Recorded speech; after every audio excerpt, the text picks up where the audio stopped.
tardes a todos y todas.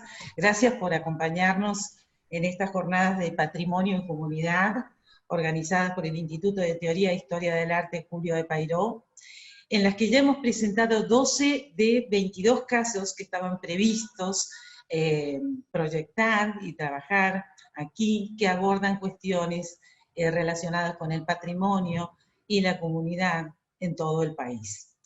En la sesión de hoy, que está dedicada a espacios culturales, técnicas y habilidades, vamos a compartir la primera exposición a cargo del arquitecto Néstor José, titulada La arquitectura en la quebrada de Humahuaca, Jujuy, el caso de la Sacha Guitarra, un legado atamisqueño de Santiago del Estero, presentado por la licenciada Ana María Larcher, y finalmente la apropiación de los espacios de la muerte en Mendoza, a cargo de la doctora Emilce Sosa. Al final de las exposiciones iniciaremos una ronda de preguntas, por lo que pueden consignarlas en el chat del Zoom, indicando en todos los casos el expositor al que van dirigidas. Bueno, para dar inicio entonces, vamos a comenzar con la presentación de Néstor José, que es arquitecto, exdirector de Patrimonio de la Quebrada y uno de los principales impulsores de la designación de la Quebrada como Patrimonio de la Humanidad, tema que fue abordado en estas jornadas en la sesión número 1. En esta oportunidad se referirá a la arquitectura en la quebrada de Humahuaca, Jujuy, con especial énfasis en la arquitectura de tierra. Comenzamos entonces a compartir la proyección.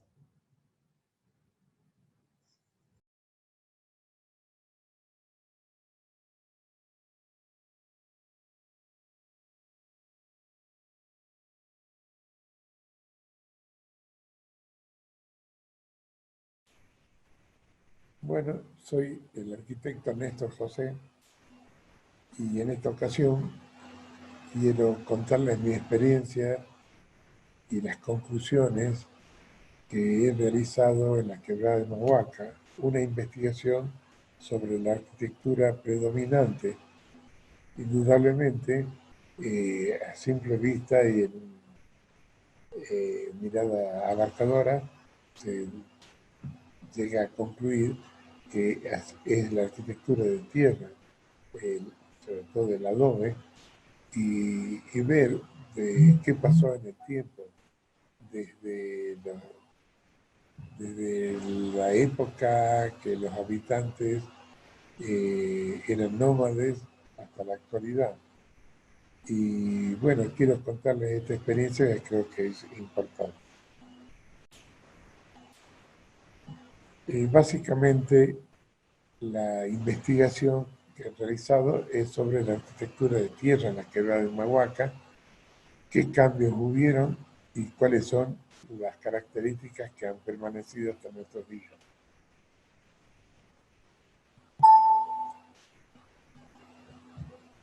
Quiero primero hablar sobre qué es la quebrada de Humahuaca.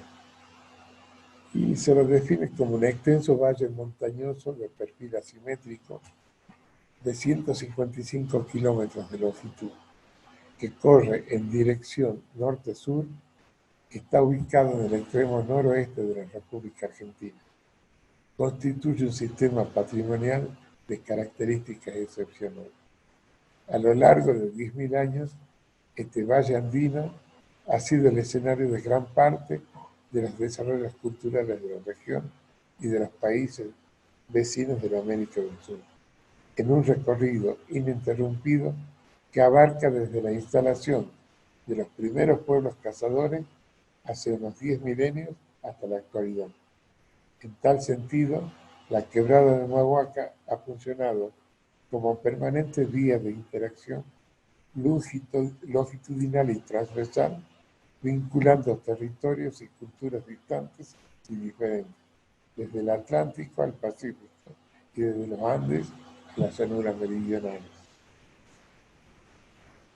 Tiene como una de las características principales, son muchas, pero quiero citar nada más que dos que son muy importantes.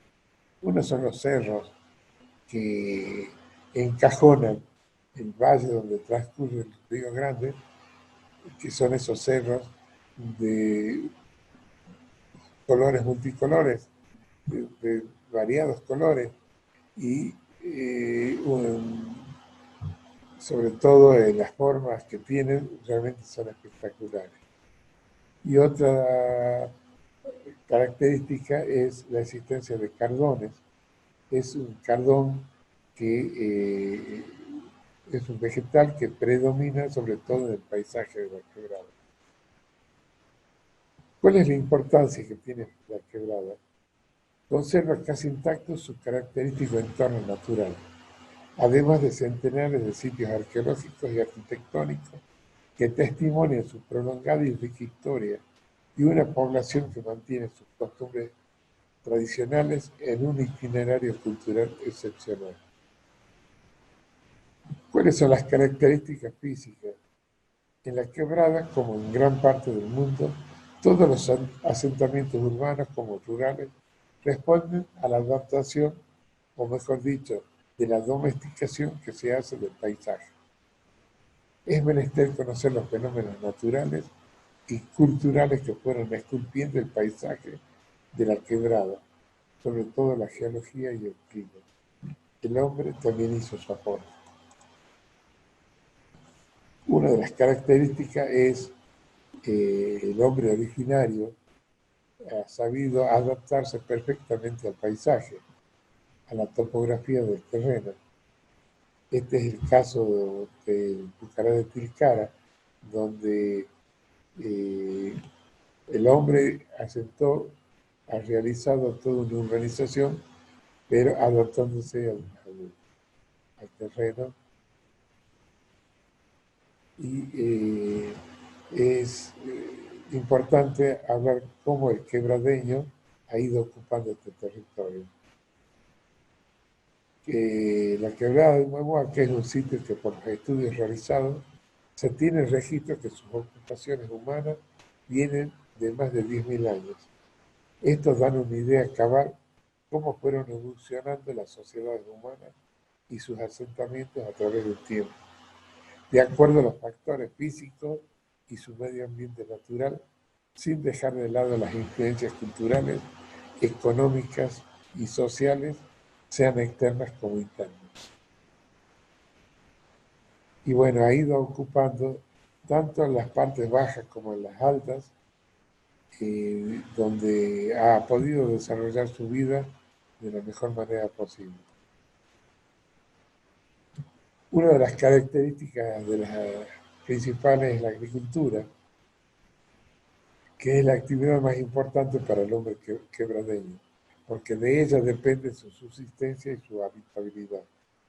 La quebrada, como la mayoría de los valles andinos, ha sido el hábitat natural de muchas especies silvestres que por procesos naturales y domesticación se transformaron en plantas cultivadas de gran rentabilidad en la actualidad, tales como las papas, ocas, quinoa, maíz, que han perdurado y perduran desde largo tiempo en los sistemas agrícolas tradicionales.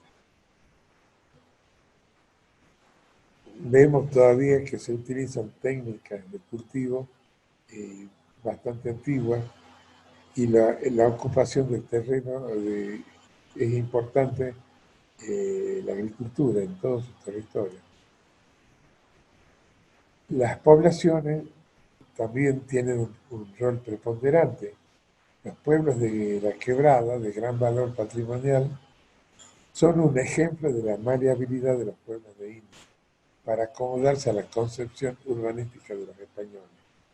Estos introducen un elemento arquitectónico, la iglesia, ubicada frente a una plaza, que actúa de generador de la trama urbana, quedando conformados los actuales pueblos. Tal son los casos de Humahuaca, Uquía, Tilcara, Purmamarca y Tumbal. Este es el ejemplo del pueblo de Purmamarca, que se ha ido, digamos, se ha fundado este pueblo, en un pueblo que ya estaba, que era el pueblo de indios, de una etnia de los Omahuaca, se realizó la plaza, se construyó la iglesia y a partir de ahí se fue conformando el pueblo. Para entender un poco cómo ha sido su arquitectura y su urbanización, creo que hay que hablar sobre los rasgos de identidad del hombre quebradeño. La formación del hombre andino tiene profundas raíces en una concepción comunitaria de actuar en su vida. Esto nos permite entender la facilidad con que se realizaron las transmisiones de unos a otros de los conocimientos, costumbres, tradiciones, rituales, creencias, siempre tomando como eje fundamental, consciente o inconsciente, una mirada particular del tiempo, el espacio y la sociedad. Y bueno, observamos que los abuelos son los eternos custodios de los profundos valores de la quebrada.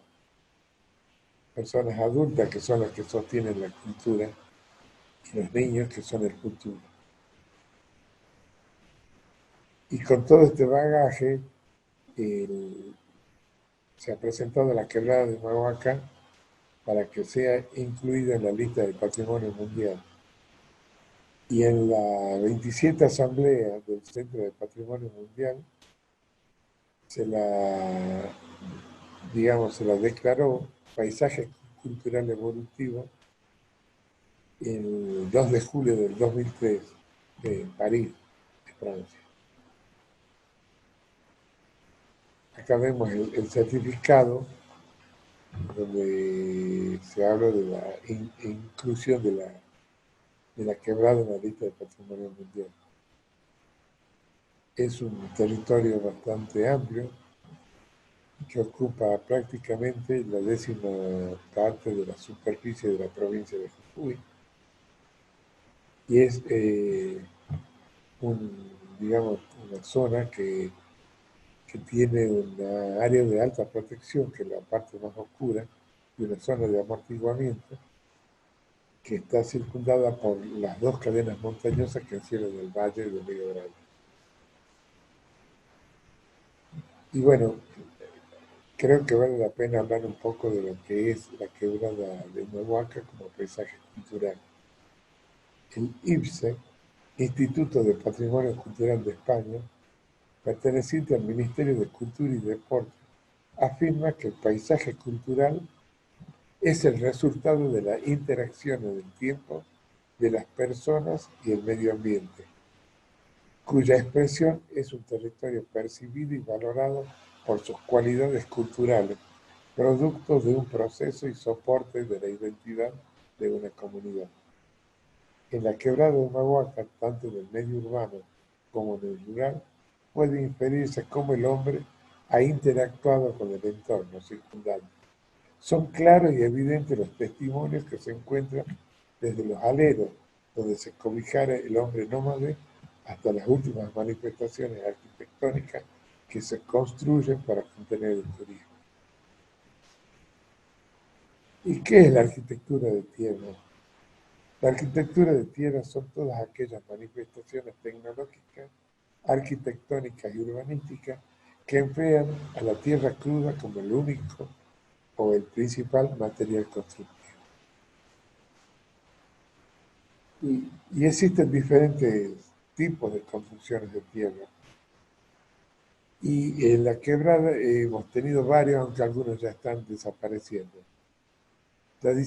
Tradicionalmente se ha encontrado vestigios de construcciones, tierra con encofrado, donde se hacían encofrados de maderas, generalmente de carbón, donde se ponía la tierra húmeda y se la apisonaba. Después está la tierra con entramado, que es una estructura de caña frágil, donde se le va poniendo barro en las paredes y en el techo para darle cierta consistencia. Después están los mampuestos de champa, que son pedazos de tierra que se va sacando del suelo y tiene una forma rectangular y se les va armando las muros. Y después están los mampuestos de adobe, que son unos paralelepípedos rectangulares que se los seca al sol y se les va armando después las mampuestas. Es importante hablar sobre la génesis de la arquitectura en la quebrada. Esta de arquitectura de tierra se inicia prácticamente desde que aparece el hombre en la quebrada hace 10.000 años. Se encontraron vestigios, muy pocos, pero se encontraron. Y ha ido evolucionando, haciendo cambios y acomodándose a las nuevas tecnologías hasta llegar a la actualidad. ¿Cómo se construye en la quebrada de Humahuaca?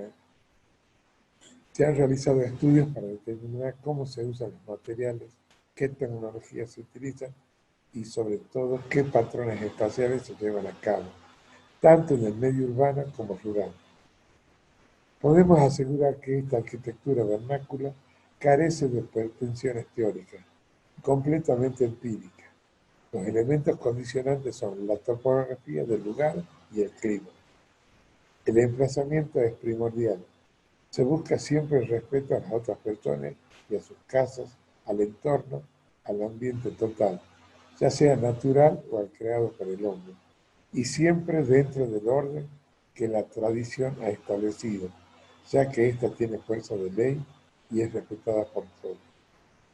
Cuando hablamos de los rasgos de identidad del quebradeño extensivo al hombre andino, dijimos que tiene una base sólida en la concepción comunitaria del universo. Todo su accionar gira alrededor de la comunidad. El individualismo no existe. Un hecho que vale la pena citar es la minga, más conocida en quichua como minca. Y bueno, se realizaron muchas entrevistas a diferentes pobladores de la quebrada para tener una aproximación a las diferentes técnicas de construcción, materiales y patrones espaciales. Muy fuerte.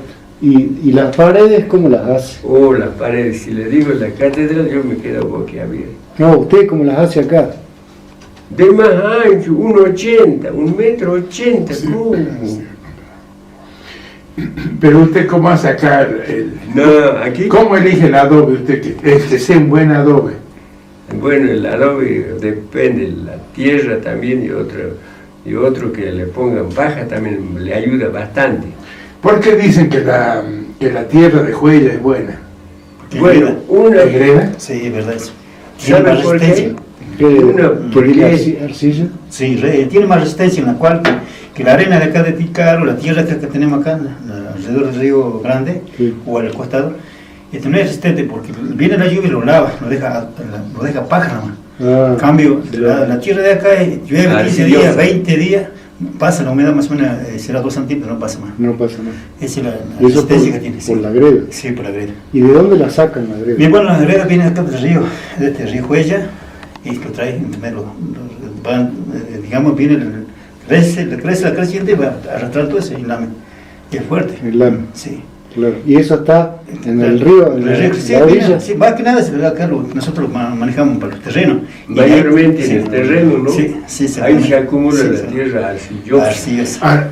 Lo que pasa es que viene el agua con mucho, uno riega y queda un alto así.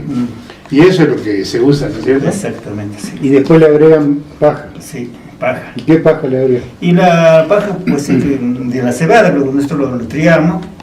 Lo hacemos así pedacito, lo triamos y sí, hacemos los caballos, lo picamos bien. Y ya después nos sacamos la semilla, después nos sirve para hacer adobe. ¿Y lo pican? Exactamente. Si no, el mismo animal nomás lo va pisoteando y va quedando así. Va quedando picado. Sí, cortadito, exactamente. ¿Y si no, cómo lo pican? Si no, también hay otros, también caso de la paja del campo, también traemos, así viene así con raíces, agarramos, lo vamos picando así con un machete, lo vamos así. Machete. Sí. ¿Y más o menos cuánto? ¿Así? Será 5 o 10 centímetros. No tiene que ser muy largo. No, muy largo, no, así cortito lo vamos a hacer. ¿Y muy cortito tampoco? No, tampoco, ese más o menos 5 o 6 centímetros. Sí, exactamente. ¿Y cuánto le ponen al barro? Y depende del barro que va a hacer, son 7 bolsas, 6 bolsas. Depende, sí. ¿Hacen la sí, exactamente. El barro, lo preparamos una tarde, lo preparamos, lo hacemos dormir el barro, lo mezclamos con la paja y al otro día siguiente lo cortamos ya. Tiene que ser dormido el barro, ¿no? ¿Qué es dormido? Toda la noche. Ah, Sí. Y- Bueno, nosotros decimos ¿Y dormido. por qué de un día para el otro? Porque, para que tenga más resistencia. Dejamos descansar el barro. Si ¿Antes no- se dejaba más tiempo o no? ¿Cuántos días lo dejaban? Sí, posiblemente yo creo en otras épocas dejaban más tiempo. Ahora no tanto, de un día para el otro ya cortamos. Y que usted se acuerde cuántos días lo dejaban. ¿Qué? El barro para El dormir. barro. ¿Cuántos días lo dejaban antes? No recuerdo. No se acuerda. El tipo de casa dependía de la ubicación, del emplazamiento que tenía la arquitectura. En el caso de la arquitectura rural, y se armaba la casa alrededor de un patio.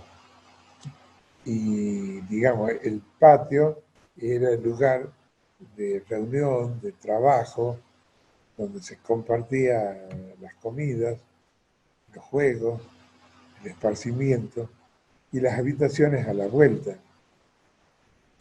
Generalmente se formaba en forma concéntrica o bien en U, en L, etc. En cambio, la urbana se tenía que ajustar a la forma de las calles, de los lotes. Era otro tipo de patrones espaciales, ¿no? La fabricación del adobe, como lo explicaba recién el entrevistado, era el barro que sacaban del mismo terreno, se le agregaba paja, se lo mezclaba bien y luego que, habiendo dejado que descanse en la tierra, se empieza a armar los adobes mediante moldes, se lo deja en una cancha para que se sequen al sol varios días y después ya se lo utiliza para levantar los muros. Los tipos de cubierta se ponen con una estructura de tirantes de madera, generalmente de álamo o de eucalipto, y encima se le pone ya sea la caña, tablas de cardón. Actualmente se está usando el pino porque el cardón se está restringiendo su uso porque está desapareciendo. Y creo que vale la pena también nombrar cuáles son los ritos y las creencias, la simbología que están relacionados con la construcción. Y el más común es que antes de empezar a construir, se da de comer a la Pachamama, se le pide permiso para construir, y esta es una ceremonia que se realiza en el mismo lugar donde se va a levantar la casa. Y después otras costumbres son como, por ejemplo,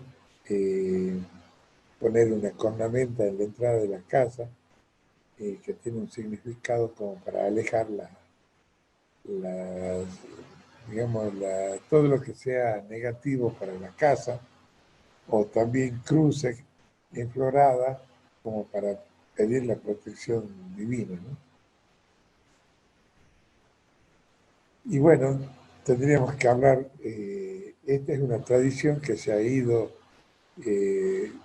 transmitiendo en forma oral de una generación a otra, pero ya en el devenir del tiempo, con nuevas tecnologías, se van produciendo factores que influyen en los cambios. Por ejemplo, la extensión y las aperturas de caminos que rompen el aislamiento con centros urbanos importantes. La irrupción de los medios masivos de comunicación que le muestran al quebradeño la existencia de un mundo distinto. La inclusión de la quebrada de Humahuaca en la lista de patrimonio mundial. El desarrollo del flujo turístico. La quebrada de Humahuaca se transformó en un polo de atracción para los nativos que emigraron en busca de trabajo y para foráneos que ven nuevas oportunidades, entre otros. Este es un cuadro comparativo cómo ha ido cambiando la tecnología de la arquitectura de tierra a través del tiempo, ¿no? Como de acuerdo si son cimientos, muros, cubiertos, dinteles, cómo han ido a través del tiempo cambiando, por un lado mejorando y por otro matando.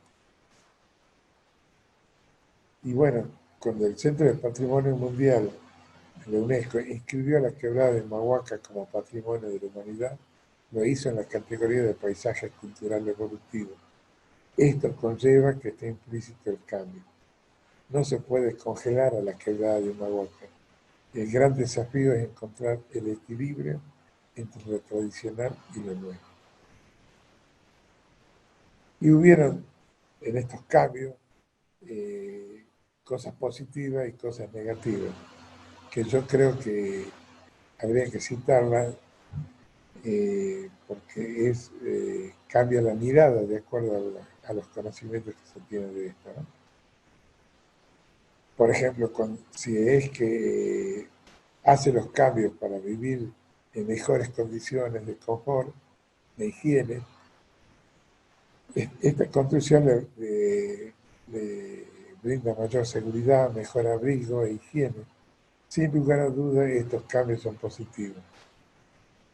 Pero cuando va produciendo los deterioros a la homogeneidad, tanto urbanística como en la percepción, son factores negativos.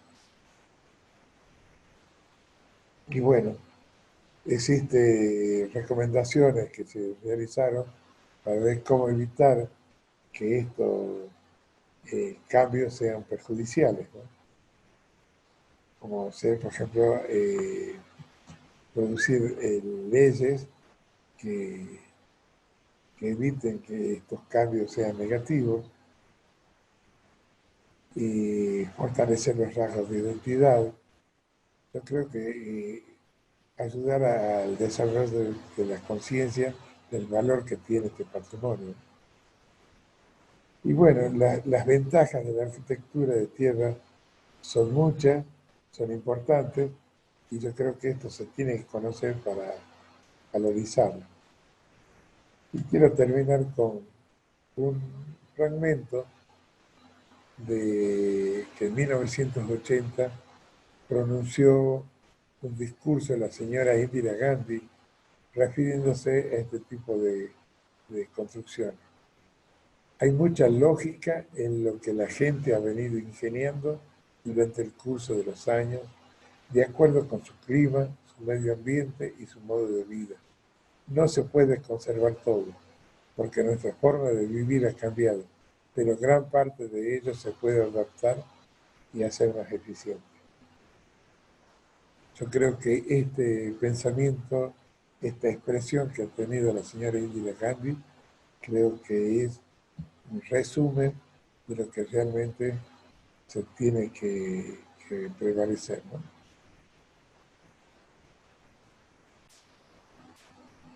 Este ha sido un pantallazo muy ligero de lo que es y lo que ha sido la arquitectura de tierra en la quebrada de Mahuaca, que yo creo que con esto se ha dado un pequeño panorama. Creo que las investigaciones pueden seguir y profundizarse mucho más.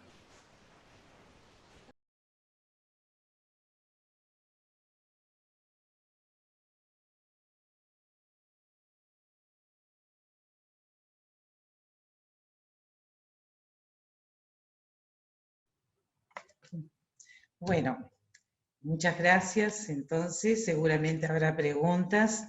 Al final de las 3 exposiciones se las vamos a pasar a los expositores, así que pueden escribirlas por el chat. A continuación damos inicio a la segunda presentación, a cargo de la licenciada Ana María Larcher, quien es gestora cultural, especialista en patrimonio cultural, profesional orientada a la investigación y al armado de programas culturales educativos respecto de la gestión cultural y patrimonial ligados al desarrollo humano y económico. Perdón. Coordina el programa de Patrimonio Cultural Inmaterial RUNACIMI, Santiago, con participación ciudadana. Es miembro activo del CICOP, Centro Internacional para la Conservación del Patrimonio, sede Argentina.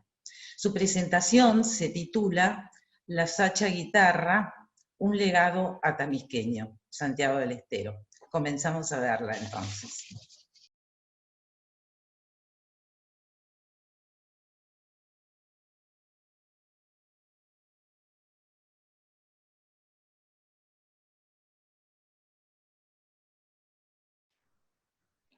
Hola a todos, los saluda Ana Larcher desde Santiago del Estero. Soy gestora cultural, especialista en patrimonio inmaterial. Hoy nos convocan las jornadas de patrimonio y comunidad organizadas por el Instituto Julio Pairó de la Universidad de Buenos Aires, a quienes agradecemos este espacio para compartir patrimonio de nuestra provincia en el ámbito de la música y de la artesanía tradicional. Yendo a compartir nuestra presentación, la Sacha Guitarra, un legado atamisqueño. La Sacha Guitarra es un instrumento creado por el músico y artesano de instrumentos de cuerdas Elpidio Herrera. Elpidio supo generar a raíz de una calabaza una caja de resonancia. Este instrumento tiene dos sonidos, el de una guitarra y el de violín. Hoy su hijo Manolo es quien ha recibido este legado y luego nos comentará cómo es ser hoy guardián de este conocimiento. Tanto Manolo como Elpidio fueron docentes del taller de armado de Sacha Guitarra del espacio de educación patrimonial RUNACIMI Santiago. Elpidio y Manolo son oriundos de Villa Atamisqui, entonces los invito a recorrer virtualmente la República Argentina para localizar primero la provincia de Santiago del Estero y en ella el departamento Atamisqui, donde se sitúa Villa Atamisqui, que queda aproximadamente a 130 kilómetros hacia el suroeste de la ciudad capital de Santiago, y la villa está aproximadamente a 15 kilómetros de las márgenes del río Dulce. Villa Atamisqui es un pueblo histórico. Entre su historia fue un punto estratégico del Camino Real. En la fotografía panorámica central podemos divisar la plaza de la villa. En la plaza está una cisterna, la cual fue el modo que tenían de la recolección del agua de los antiguos habitantes. También frente a la plaza está la parroquia de la Inmaculada Concepción, y al lado se encuentra la escuela secundaria, el Instituto Juan 23, del cual Elpidio fue un gran impulsor y gestor para que la escuela superior llegara a Villa Atamisqui. En la fotografía de la izquierda tenemos un paisaje de una calle típica de la villa, porque aún existen calles de tierra. Ahí vemos fauna caprina que pasea por las calles, y podemos observar también que las verjas de los domicilios son construidas con madera de biodiversidad local. Elpidio generó dos espacios fundamentales alrededor del instrumento y también de su grupo musical, las Sachas Guitarras Atamisqueñas. El Centro Cultural Museo de la Sacha Guitarra existe hoy allí en Villa Atamisqui, donde hay colecciones. Por ejemplo, está la caspiguitarra, que es un instrumento que antecede a la sacha, y como otras colecciones discográficas o de producciones en las que ha participado Elpidio. También fue fundamental la creación del Festival de las Sachas Guitarras Atamisqueñas, que se llevan adelante hace más de 40 años y se festejan todos los meses de julio, al que asisten miles de turistas. El Pidio ha participado en muchas producciones, por ejemplo, ha convocado a músicos de otras localidades vecinas, como Don Sixto Palavecino.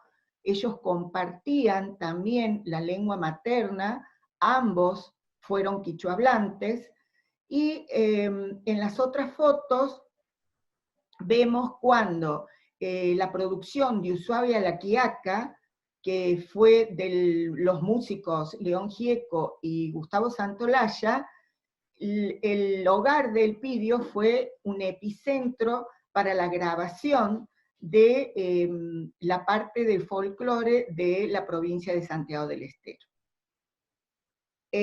Bueno, aquí en estas diapositivas, en la primera vemos a Hilda con el Pidio en un viaje que hacemos con Hilda Juárez de Paz para comentarle a El Pidio que teníamos la intención de que se sume a este equipo que conformamos de docentes en educación del patrimonio inmaterial, y El Pidio se suma con mucho entusiasmo. En la otra foto, ya el equipo conformado, allí estamos en Mar del Plata, dando talleres como docentes de patrimonio inmaterial de la provincia. Runasimi Santiago surge como espacio educativo, y el significado de la palabra Runasimi en el quechua peruano es la conquista que tuvieron los incas a través de la lengua. Como hay 34 dialectales a lo largo de los Andes, nos pareció ponerle Runasimi Santiago, el nombre de este espacio, para identificar un dialectal más, el quichua santiagueño. Estos talleres que dimos los compartimos con Hilda Juárez de Paz, quien era docente de la cultura y la filosofía de la lengua quichua.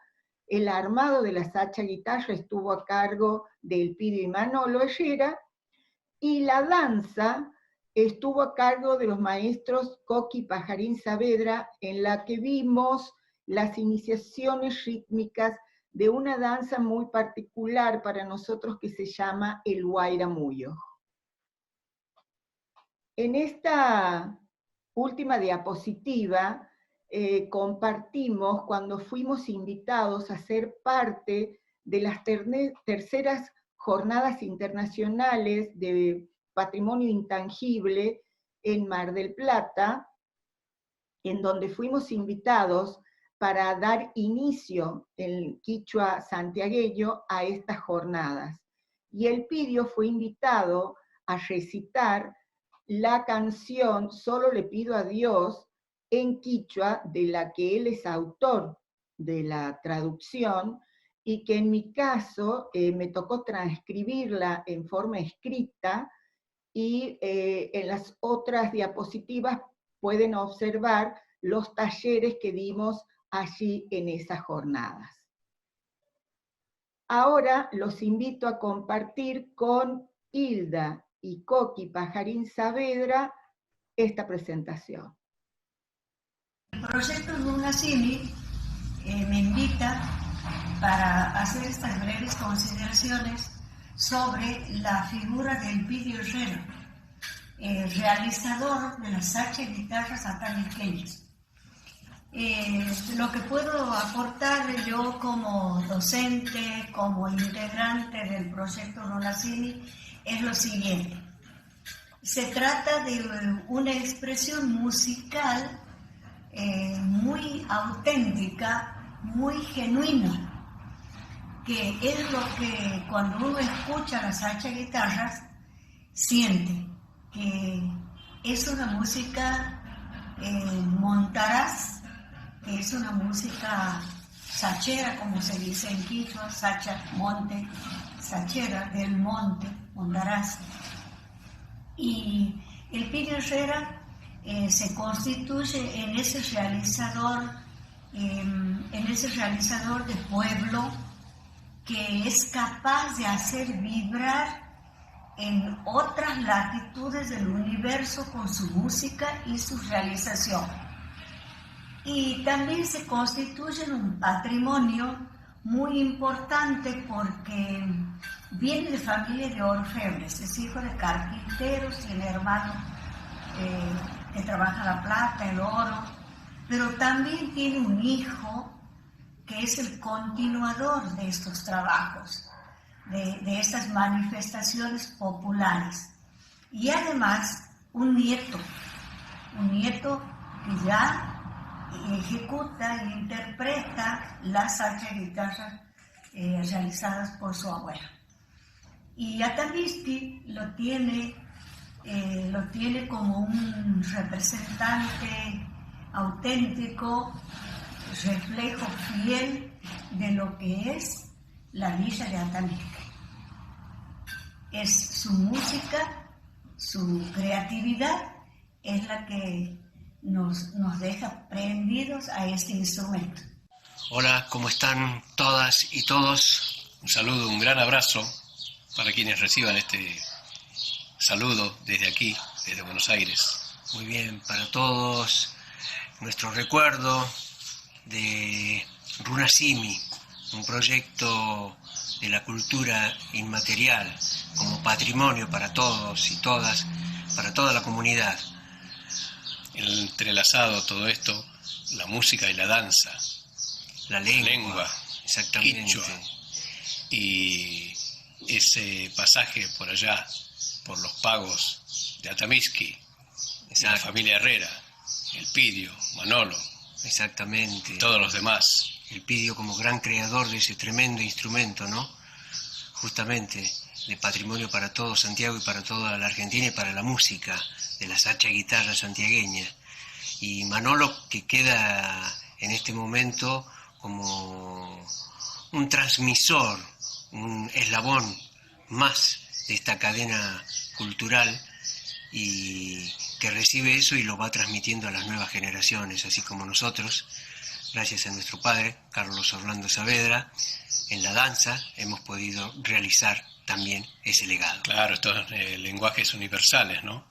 El patrimonio cultural inmaterial, en este caso que se ha corporizado en la danza, en nuestro caso, y en la música, en el caso de la familia Herrera, y que nos ha permitido viajar, trasladarnos a diferentes lugares de Argentina y más allá de las fronteras también, en ese sentido. Y bueno, eso es más que un privilegio y por supuesto que viene con su historia, justamente, antes de todos nosotros continuadores, y lo que seguirá también. Yo pienso que esto es lo que mueve verdaderamente al mundo. Bueno, y ahora sí, con todo el equipo, nos vamos a compartir con Manolo desde el Museo de la Sacha Guitarra.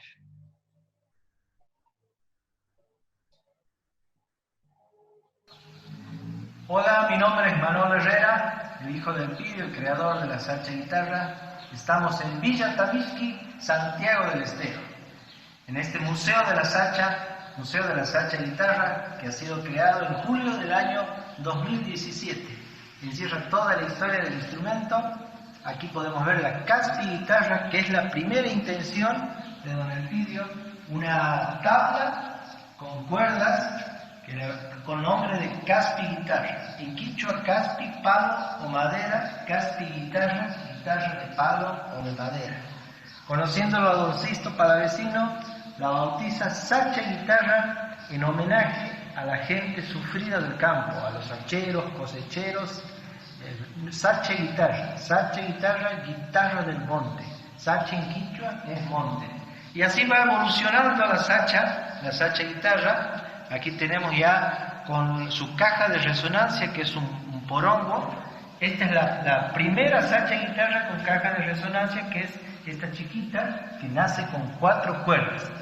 Luego consigue un porongo más grande, un mate gigante más grande, entonces ahí logra hacer una Sacha Guitarra más grande. Que estas han sufrido todas las investigaciones, diría don Elpidio, porque bueno, sonaba solamente como guitarra, y hasta que logra un sonido con un arquito similar al del violín, pequeñito, 18 centímetros más o menos, introduciendo la primera cuerda, logra el sonido similar al del violín. Y este instrumento, sacha guitarra, que se identifica por su sonido en guitarra y violín. También podemos ver las fotos de actuaciones del grupo Las Sacha Guitarras Santamisqueñas por distintos lugares de todo el país.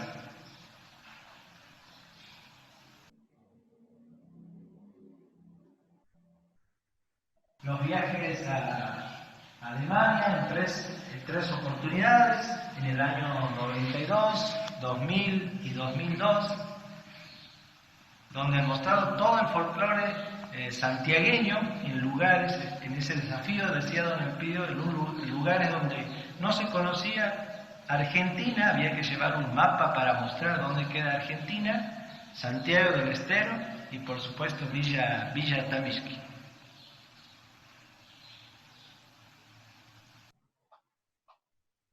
También vemos la tapa de los discos, son 11 discos que ha grabado don Elpidio Herrera y Las Sacha Guitarras en su trayectoria musical, de sus comienzos, allá del año 70, que comenzaba invitado por el alero quichua santiagueño, bueno, después en el año 83 como mejor dicho, su grupo ya como solista del Elpidio Herrera y Las Sacha Guitarras, y bueno, hasta en los últimos años, en 2018, que ha grabado Guaños Taco.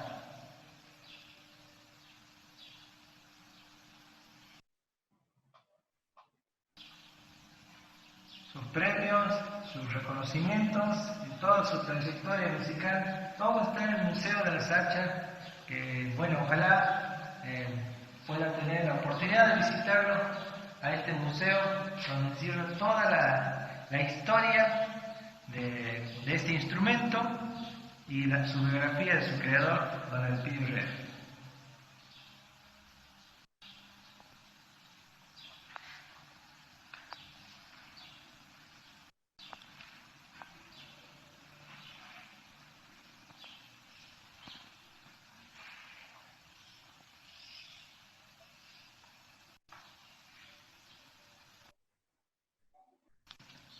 Este es un porongo, o un mate gigante, como ustedes quieran llamarlo. Vemos que hay distintas variedades, hay más grandes. Bueno, cortados por la mitad, es lo que ha hecho don Elpidio, ha logrado la caja de resonancia de una sacha de guitarra. Como vemos, hay distintos tamaños, el diapasón como parecido a una guitarra, esta de cedro y también de algarrobo, y donde ha logrado aquí, resumimos más o menos cómo está hecho una sacha de guitarra. Suena como guitarra, todos saben, suena como guitarra, su caja de resonancia en porongo, lo decíamos, el diapasón de cedro, algarrobo, y bueno, ahí vamos.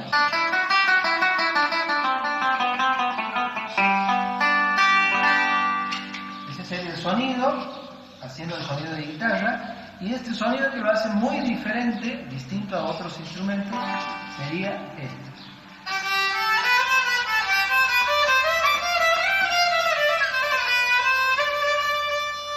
Queremos otro sonido más grave, cambiamos de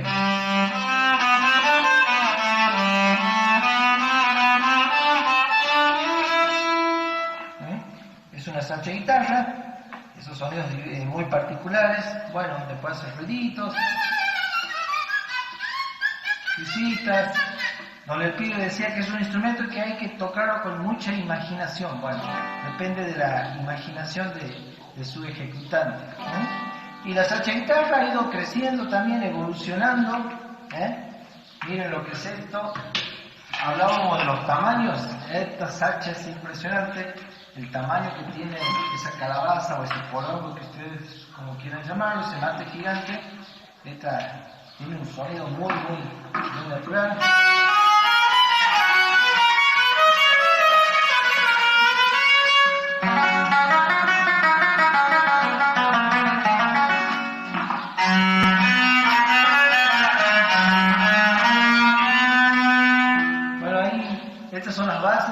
sacha guitarra que después va evolucionando con el nombre de Sacha Guitarra X10, que es esta, donde también he trabajado mucho con mi viejo, siempre a la par de él, donde han salido estas ocurrencias, que bueno, esto sí necesita un equipo de amplificación, que suena natural, así sin enchufar va a tener un volumen bajo, obvio, pero enchufado es un camión, como se dice, suena como guitarra también.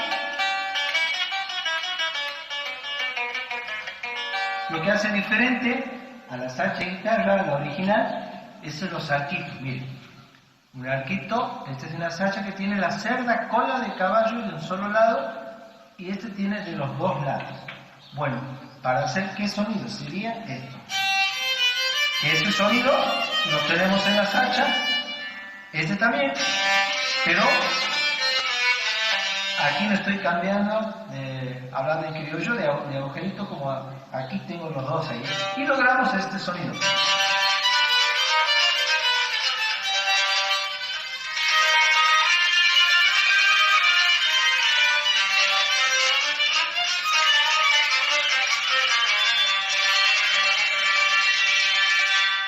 Es la Sacha Electronic X10.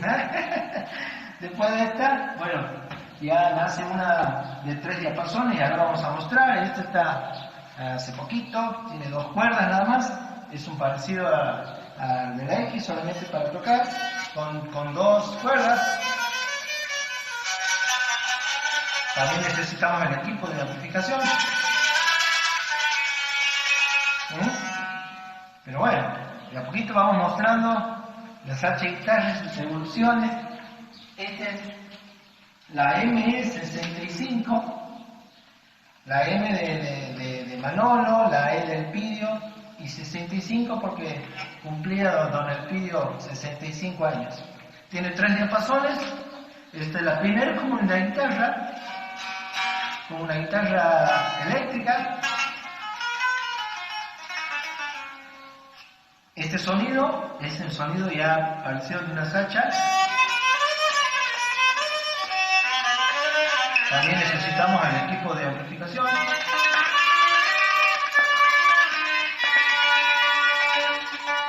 Y lo de arriba, 4 cuerdas.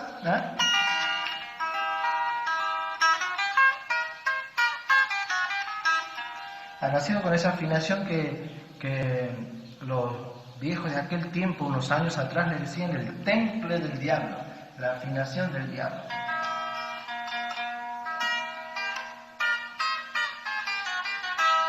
Bueno, este era para mostrar todos los tipos de sacha y guitarra que hay, los modelos, creación de don Elpidio Herrera, que bueno, por ser su hijo, contento, y que también he trabajado con él. Y bueno, seguimos tratando de seguir con toda su obra. Me acompaña mi hijo también. Y bueno, ya saben, en Atamisqui, Santiago del Estero, toda esa historia, sacha y guitarra y Elpidio Herrera. Bueno, aquí con mi hijo Samuel queremos agradecer a los organizadores de la UBA y al público universitario por difundir toda la cultura atamisqueña. Desde aquí, desde Atamisqui, con sonido de sacha y guitarra, la sacha de don Elpidio Herrera. Serenata para ustedes, chacarerita.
hemos apreciado la sacha guitarra en manos de las jóvenes generaciones, este legado que nos ha dejado el Pidio, y ahora como cierre nos vamos con un fragmento del video El sonido del monte, que para aquellos interesados en las referencias que tiene el Instituto Pairó, lo van a tener para verlo en forma completa.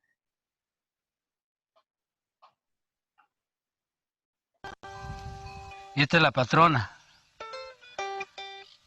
por ser la primera y por ser el arranque de toda la historia de la sacha guitarra. Esta ya venía encerrando un poco de monte.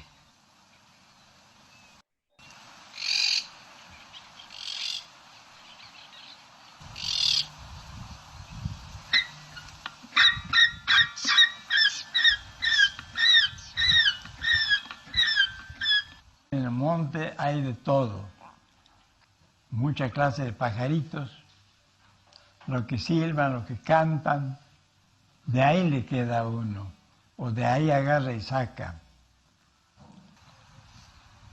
¿Y cómo no inspirarse aquí, no?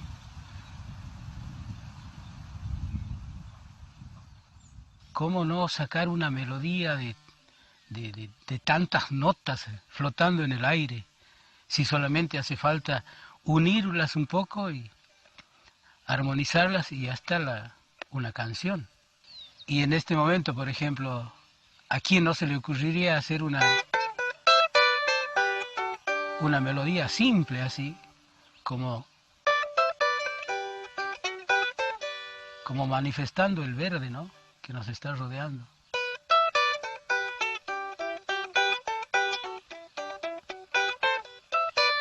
Como quien conversar con las plantas.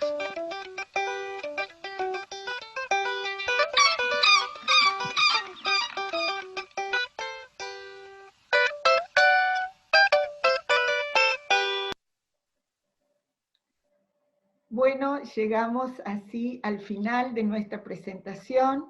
Les agradecemos el haber compartido nuestro patrimonio y nos despedimos hasta un próximo encuentro.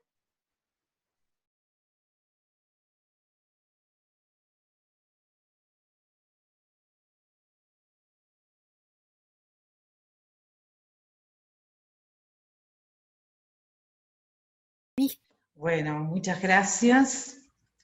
Realmente estábamos leyendo en el chat el impacto que ha generado conocer este instrumento y su desarrollo en Santiago del Estero. Para concluir las exposiciones de hoy, ahora vamos a dar lugar a la presentación de la doctora Emilce Sosa, quien es doctora en Historia, magíster en Arte Latinoamericano, especialista en docencia universitario, y ha realizado su postdoctorado en la Universidad Nacional de Córdoba. En la actualidad se desempeña como directora del Instituto de Historia del Arte, es también coordinadora del área de acción artística cultural de la Facultad de Filosofía y Letras de la Universidad Nacional de Cuyo. Es miembro titular del Consejo Provincial de Patrimonio Cultural, de la Dirección de Patrimonio Cultural y Museos, del Ministerio de Cultura y Turismo de la provincia de Mendoza desde el año 2002. Su presentación se titula Apropiación de los espacios de la muerte en Mendoza. La compartimos entonces.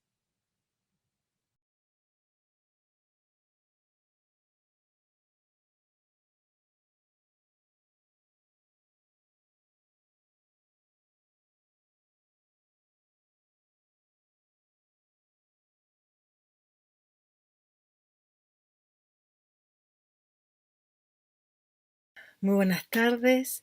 En estas jornadas de Patrimonio y Comunidad hablaremos sobre la apropiación de los espacios de la muerte y la memoria en comunidades mendocinas. Para comenzar, abordaremos el tema del cementerio de la ciudad de Mendoza, que es un cementerio muy antiguo, uno de los más antiguos del país. Su origen se remonta a 1828. Aquí podemos ver la ley de creación, que tiene 3 elementos fundamentales. Por un lado, la prohibición de los enterramientos en los templos. Segundo, la creación para tal fin en un lugar fuera de la población, que daba origen al cementerio extramuro. Y por último, los enterramientos sin distinción de clases. O sea, son elementos muy importantes porque de alguna manera se pueden vislumbrar la problemática higienista y por el otro lado la necesidad de una igualdad social. A partir de este plano antiguo de 1846 ya podemos ubicar el emplazamiento que tiene en la actualidad fuera del poblado de la ciudad. Dado el crecimiento urbano de la ciudad, en la actualidad el cementerio ha quedado nuevamente dentro de la traza urbana. En esta imagen podemos apreciar, si bien es el edificio actual de la capilla, que le falta un ala a este edificio, posiblemente fuera derrumbada para el ensanche de la avenida San Martín, la idea de alguna manera era poder demostrar la necesidad de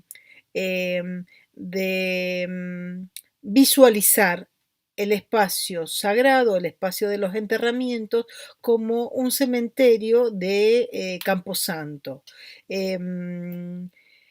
El cementerio cumplió desde su origen, desde 1828, una importante labor para la ciudad, y sobre todo en un año tan emblemático como lo fue 1861, sobre todo el 20 de marzo, cuando se produjo uno de los terremotos más terribles y catastróficos que haya tenido la ciudad.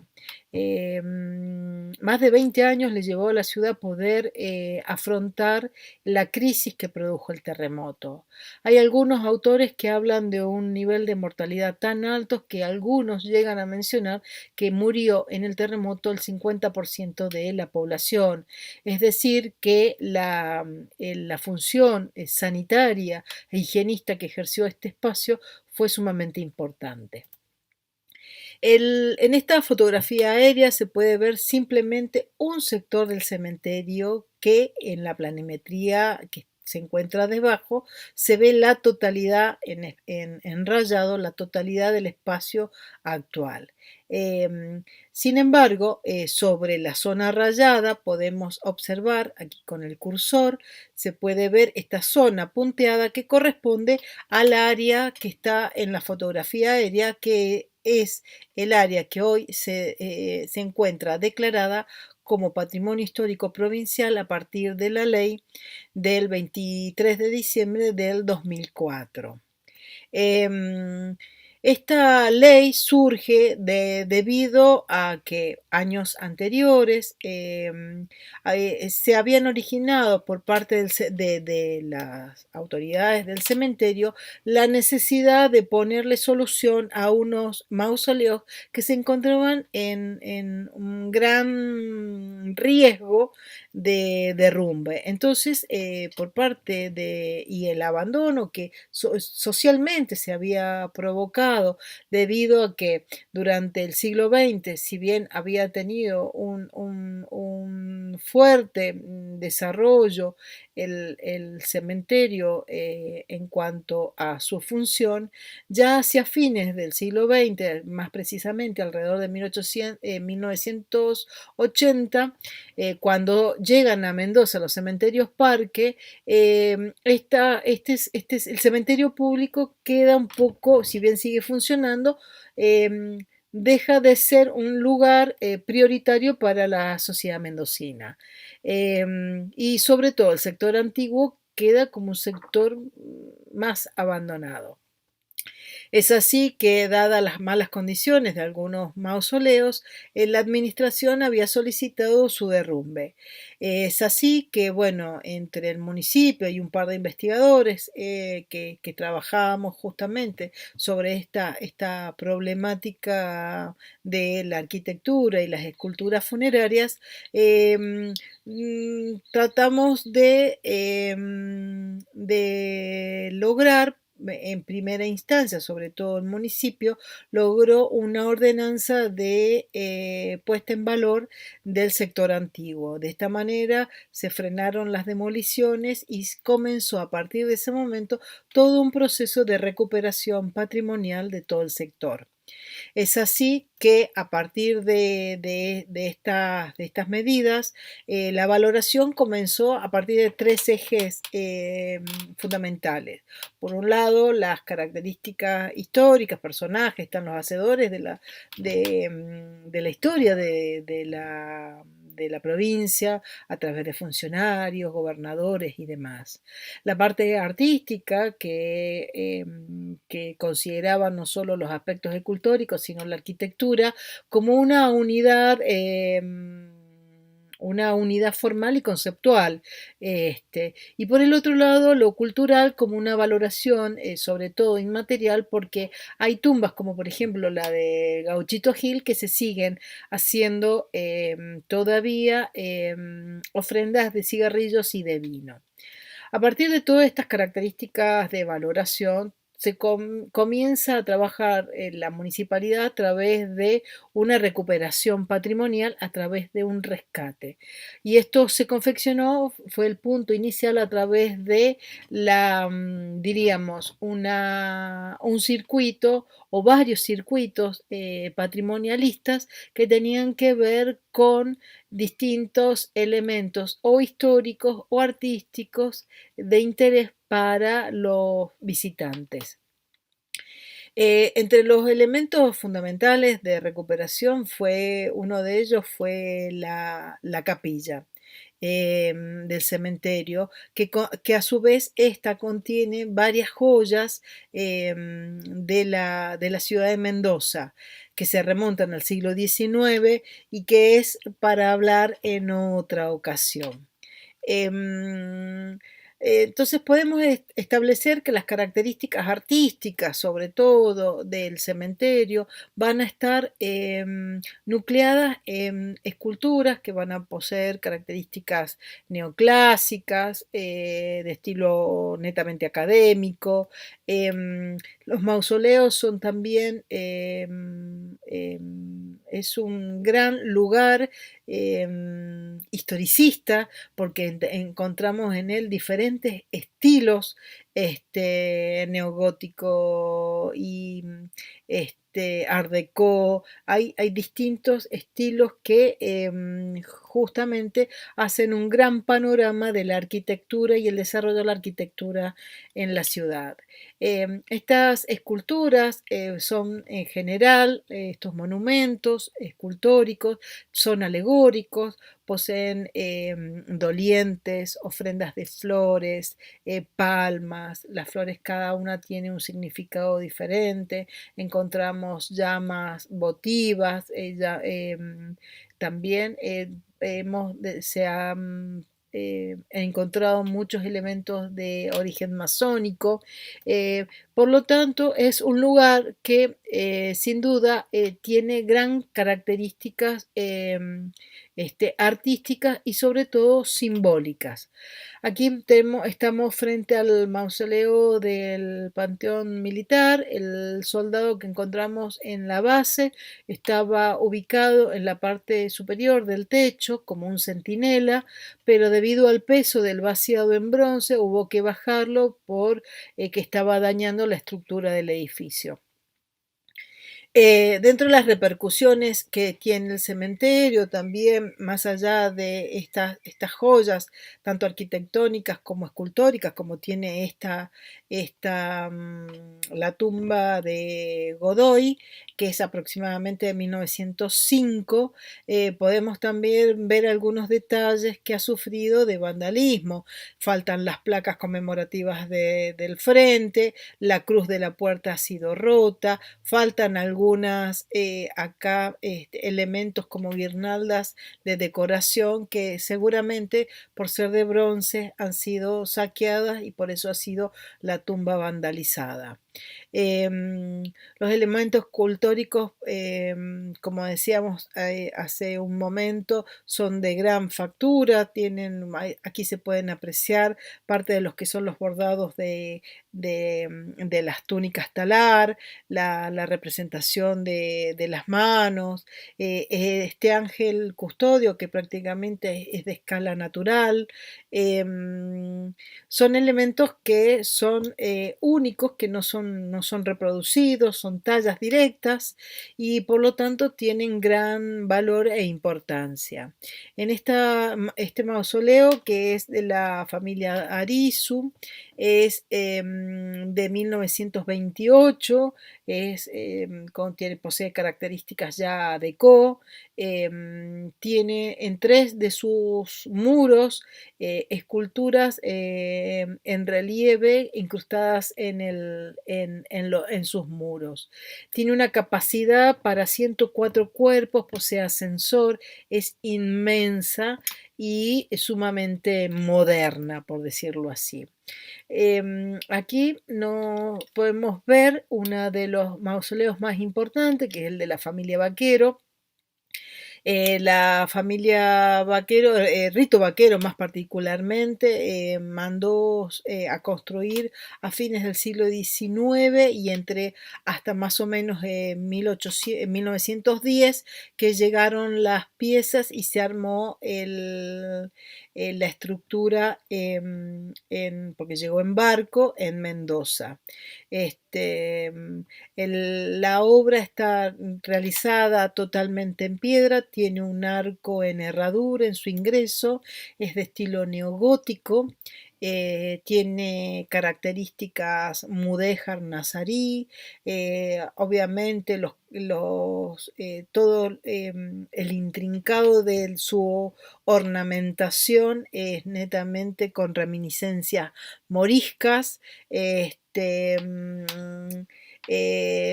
Terminan el techo, algunas de las decoraciones terminan en pequeñas agujas, ahí se puede ver el vierteaguas, ¿no?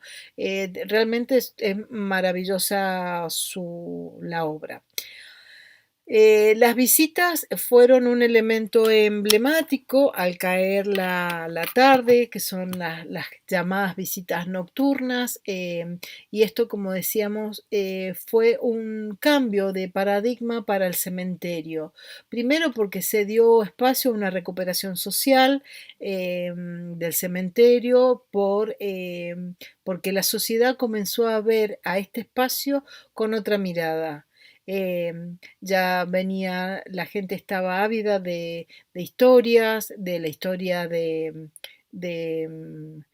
social, de la evolución de la provincia, de fundadores, algunas pasionales y aparte también la apreciación del arte que en ella se encuentra. Estas fotografías justamente fueron sacadas en una de estas visitas que, si bien comenzaban a la tarde, el momento del cierre prácticamente era ya cuando era de noche. En esta fotografía se pueden ver a Ariel Sevilla y a Fabián haciendo una visita guiada a las candidatas para la reina de la vendimia. Es decir, que este proceso de recuperación patrimonial permitió un acercamiento propio de la sociedad a este espacio. A partir de ahora vamos a permitirles a la directora de Patrimonio de la Secretaría de Cultura de la Municipalidad de la capital, que nos cuente un poco sobre el factor del cementerio desde lo institucional. Bueno, el cementerio de la ciudad de Mendoza, como la mayoría de los cementerios del mundo, se encuentra en un proceso de revalorización por la relevancia histórica que representan. En ellos se alberga la historia, la identidad de los ciudadanos, constituyendo un valioso patrimonio tanto inmaterial por su contenido histórico como material, dado su traza, en este caso, en Damero, como la ciudad de los vivos, replicando esa estructura urbana, además de la importancia de las construcciones arquitectónicas, de los mausoleos, el arte funerario, como la estatuaria, la simbología y el culto en la capilla Nuestra Señora del Rosario, cuya construcción data del 1900 y se emplaza dentro del mismo cementerio. Es decir, los cementerios son verdaderos museos al aire libre. Con estas consideraciones, la Municipalidad de la Ciudad de Mendoza ha encarado desde la primera gestión del intendente Víctor Fallada a principios de los 90, acciones para su revalorización y posicionamiento, como por ejemplo el programa de visitas guiadas, que desde el año 2003 ha convocado a miles de mendocinos y turistas a recorrer sus calles para conocer los aspectos más destacados de los estilos arquitectónicos, de las tumbas y mausoleos, la simbología fúnebre, los ritos funerarios y las interesantes historias de vida de personalidades que allí yacen. Un importante punto es la capilla antes mencionada. Responde a un estilo ecléctico y debido a su antigüedad y a los movimientos sísmicos típicos de esta zona geográfica, requirió de arreglos estructurales importantes. Se realizaron refuerzos de hormigón, sobre todo en el pórtico, se cosieron los muros perimetrales y canaletas en los techos, y estos trabajos estuvieron a cargo del arquitecto patrimonialista Pedro Canepucha y el ingeniero Gabriel Gómez A. Esto se hizo en el año 2005 y durante esta recuperación edilicia, la municipalidad manifestó oficialmente el hallazgo de una pintura mural ubicada en el techo de la capilla. Esta obra estuvo oculta detrás de unas placas metálicas que recubrían la cubierta durante años y fue hallada por un grupo de obreros que trabajaba en esta restauración. Esto dio comienzo al estudio de diagnóstico y proyecto de puesta en valor de esta pintura mural de aproximadamente 20 metros cuadrados. Se trata de una bellísima composición académica de gran fuerza pictórica cuyo estilo se inclina por el romanticismo con características que aluden también al neoclasicismo y cuya temática, alegoría de la vida futura, que es el título, evoca escenas de temas religiosos. El autor de la obra fue el pintor italiano Antonio Bergamaschi, quien estuvo en Mendoza entre los años 1897 y 1906, por lo que probablemente el mural haya sido realizado a fines del siglo XIX. Como así también se encuentran dos pinturas de gran formato, dos pinturas al óleo del mismo autor, ubicadas a los lados del altar. Ambas obras, como el mural, han sido restaurados por el equipo de restauro de la Secretaría de Cultura de la Municipalidad de Mendoza a cargo de la licenciada Cristina Sonego. Otra tarea importante iniciada el pasado año es un ordenamiento general del archivo del cementerio, con limpieza, conteo, catalogación, fichado y digitalización de todos los documentos existentes, de libros con registros de inhumaciones, planos de relevamiento de cuadros y mausoleos, a cargo de los profesionales el licenciado Pablo Chavaza, la licenciada Elsa Rodríguez y Juan Carlos González. También la puesta en marcha de otro proyecto de investigaciones arqueológicas y bioantropológicas en el cementerio a cargo del equipo de trabajo del Centro de Investigaciones Ruinas de San Francisco, perteneciente también a la Secretaría de Cultura de la Municipalidad, a cargo del arqueólogo, profesor y magíster Horacio Chavaza. Enfatizo los nombres de los profesionales que trabajan con gran pasión y profesionalismo en el posicionamiento de nuestro cementerio. A continuación, Ariel Sevilla nos contará su experiencia a través de las visitas guiadas en una entrevista que ha sido gentilmente también nos ha grabado. Buena jornada para todos y todas.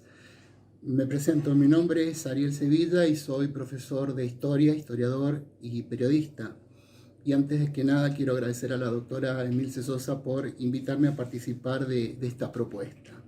Brevemente quiero contarles mi trayectoria y la de mi hermano Fabián Sevilla en el cementerio de la ciudad de Mendoza.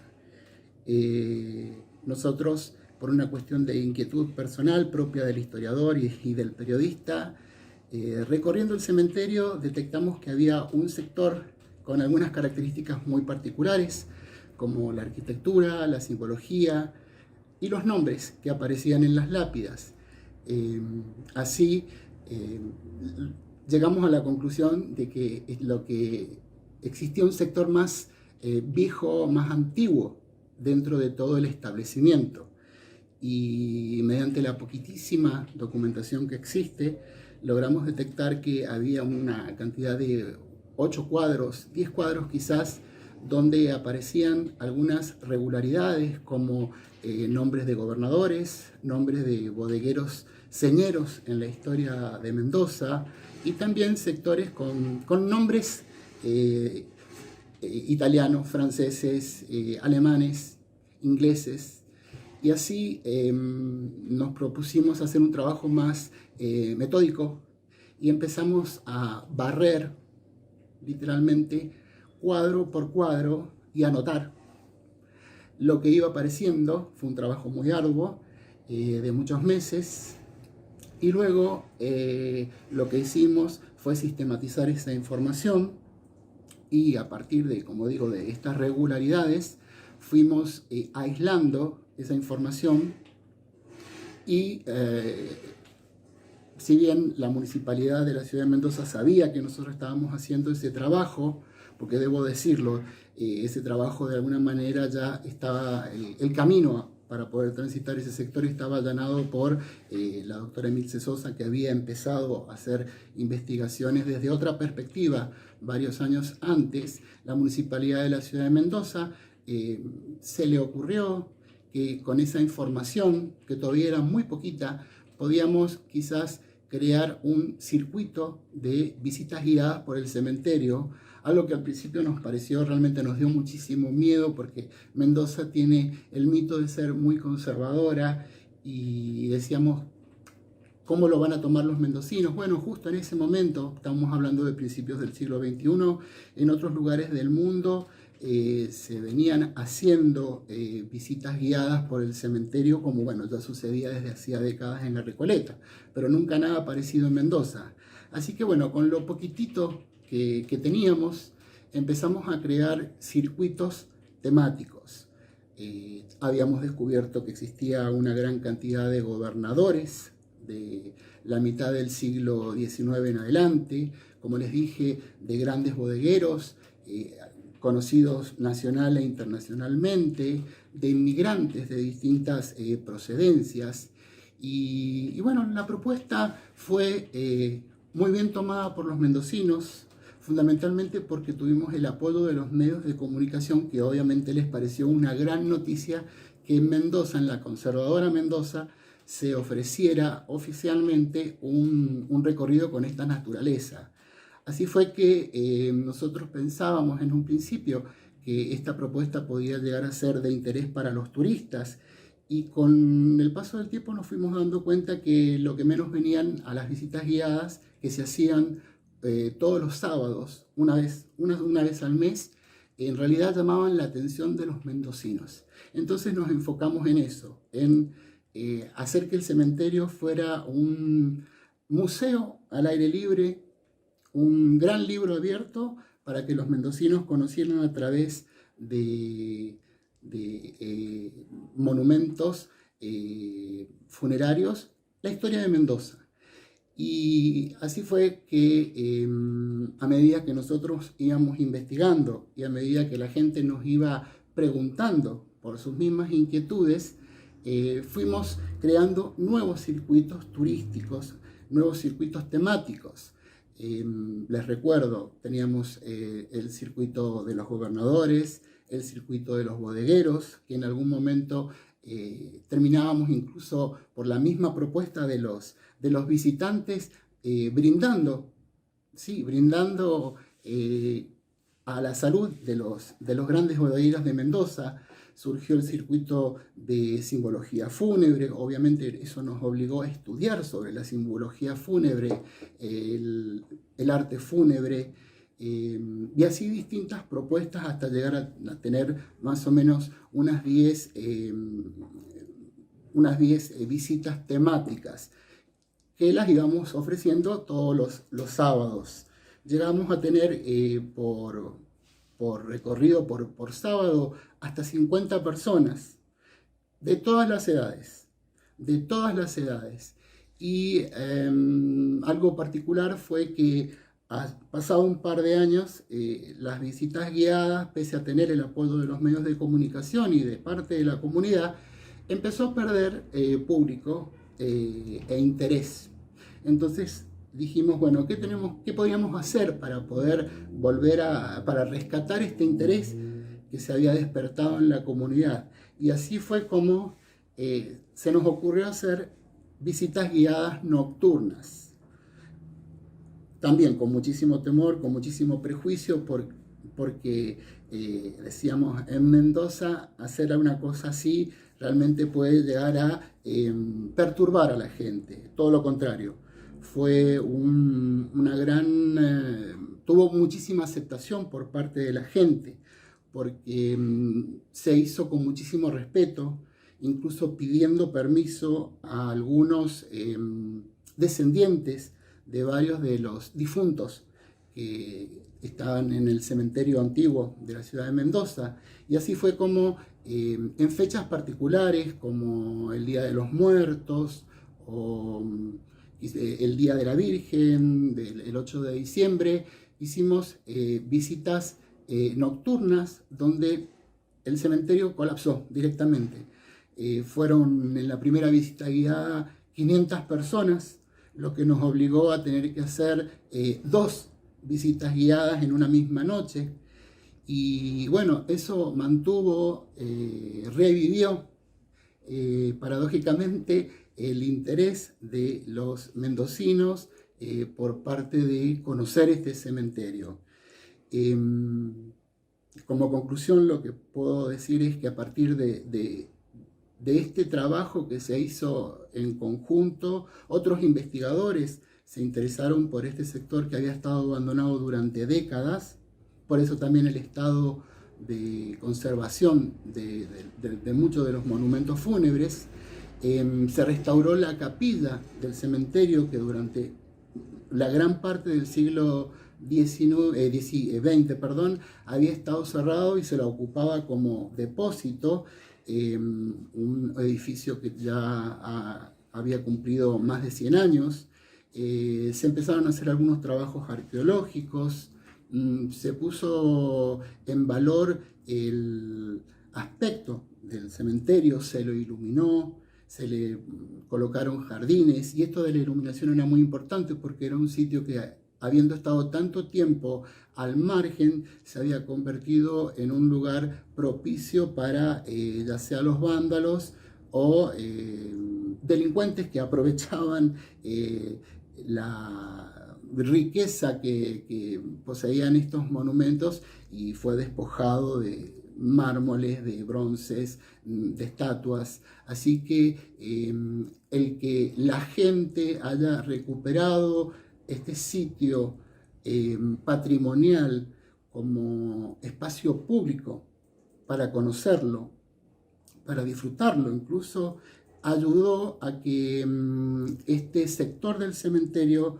volviera a la vida. Así que bueno, hasta el día de hoy se realizan las visitas guiadas. Fabián y yo no estamos ya a cargo de estas visitas, pero bueno, hemos pasado la posta y bueno, esperemos que siga así por mucho tiempo, y fundamentalmente que se hagan gestiones para restaurar ese patrimonio que estuvo olvidado durante muchísimo tiempo, incluso por sus mismos propietarios, por los mismos descendientes de los difuntos, y que se ha declarado en algún momento patrimonio de la provincia y también patrimonio histórico nacional, ya que en ese lugar, si deberíamos destacar alguna característica fundamental, aparte de los personajes de trascendencia nacional que están sepultados en ese lugar, es que tiene la gran singularidad de que ahí están para toda la eternidad bodegueros, que es la gran característica de la provincia de Mendoza, bodegueros señeros como Venegas, Orfila, Arizu, y que alcanzarían como para fundamentar una declaración de tipo nacional. Así que bueno, muchísimas gracias y a seguir luchando por preservar el patrimonio. Esa es mi propuesta.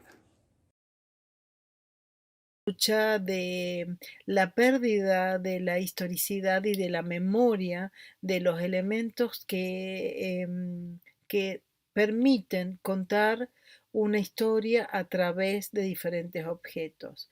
En estas imágenes podemos ver elementos que ya hoy no existen. Todos los elementos de bronce han sido saqueados, igual que esta otra de Lemos. Todas las guirnaldas y algunas placas conmemorativas han sido fuertemente dañadas o profanadas. Por lo tanto, es importante esta lucha para evitar el saqueo. Hoy la municipalidad se ha puesto en marcha nuevamente para evitar justamente estos actos delictivos. Ahora vamos a avanzar sobre otro tipo de cementerios que, si bien no están declarados patrimonio como el cementerio de Ciudad que acabamos de ver, son cementerios que poseen características patrimoniales por un aval social, diríamos. Entonces, en esta imagen de Google Earth podemos ver el cementerio de los sandinistas, un cementerio que se ubica a muy pocos kilómetros del Cristo Redentor, que es ese punto celeste que se alcanza a ver. El cementerio de los sandinistas es el punto amarillo y, como vemos, está a muy pocos kilómetros de el límite internacional con la República de Chile. Es decir, que este cementerio se encuentra ubicado en las altas cumbres, en la zona más alta del cordón de la cordillera de los Andes. El cementerio se encuentra ubicado a 2.700 metros y según el historiador Pablo Lacoste, tuvo origen en 1925 debido a una catástrofe que se produjo cuando se construía el ferrocarril trasandino que unía los dos países. El cementerio hoy se encuentra dentro de un parque provincial, el Parque Provincial Aconcagua, por lo cual de alguna manera tiene un margen de protección. En él contiene muchas personas importantes, hay andinistas que han solicitado ser enterrados en este espacio, no porque hayan muerto a causa de las expediciones, sino que han escalado el Everest, han escalado el Aconcagua y han pedido ser enterrados como destino final, han pedido ser enterrados en este sitio. Entre otras figuras emblemáticas encontramos a Bernardo Raskin, un arqueólogo aficionado, un ser muy querido socialmente, tenía un programa de radio, daba los pronósticos como nadie, era un amante montañista. Aquí, por ejemplo, podemos ver en esta fotografía el que sostiene la momia. Es Bernardo Raskin en una expedición en el Cerro Toro, en la provincia de San Juan, cuando encontraron esta momia andina. Es un lugar donde por lo general es un circuito, como está a un costado, se encuentra en medio de una de las márgenes del río Mendoza y del otro lado de la ruta internacional. Y entonces es una parada por lo general obligatoria de todas las personas que circulan por primera vez por esta ruta internacional para recorrer el cementerio, que es muy pequeño. En él, como vemos, se encuentran muchas ofrendas de los mismos andinistas que realizan sus prácticas y después de regresar ofrendan parte de su equipo en estas tumbas. Realmente es muy conmovedor ver las piedras que se comienzan a amontonar en las distintas tumbas, o los botines o los distintos bastones que van dejando como parte de estas ofrendas en este sector. El lugar es sumamente emblemático. Luego aquí encontramos otro cementerio de altura que está, diríamos, viniendo desde alta montaña hacia Mendoza, está un poco más bajo, ya está hacia afuera del poblado de Uspallata, está a 2039 metros sobre el nivel del mar, y es un cementerio que posee características como cementerio de campo. Hay muchísimas, no hay grandes mausoleos, pero sí podemos ver muchas ofrendas de, sobre todo, flores de papel. Dentro de los cementerios también que hemos seleccionado para este encuentro, tenemos los cementerios de desierto, que son característicos también de la provincia de Mendoza, como por ejemplo el que se encuentra a un costado como cementerio de Camposanto, al lado pegadito a la iglesia de Nuestra Señora, la capilla de Nuestra Señora del Rosario, que hoy es Monumento Histórico Nacional. Es un cementerio que también alberga una población de muchos originaria de la cultura huarpe, y hoy por hoy también aquí podemos ver muchas de estas flores que yo les decía, no solo de papel, sino algunas flores que son de tela, que perduran a la intemperie. En este cementerio de Asunción de la Valle tiene una característica muy particular, que también es cementerio de desierto. Este cementerio lo construye el municipio de La Valle, pero por distintos motivos la comunidad se apropió de él. Y es la propia comunidad de Asunción quien regula, ordena y de alguna manera fiscaliza el uso del cementerio. Es un cementerio pequeño. Aquí podemos ver el sector de los párvulos, que está separado, pero justamente la organización propia del espacio funerario está bajo la propia comunidad de Asunción. Y los elementos que son para nosotros importantes, que son elementos reiterativos, como estas flores de papel o de tela, o las cintas, de alguna manera se vinculan con esta antigua costumbre ancestral de las ofrendas que se realizaban en las huacas.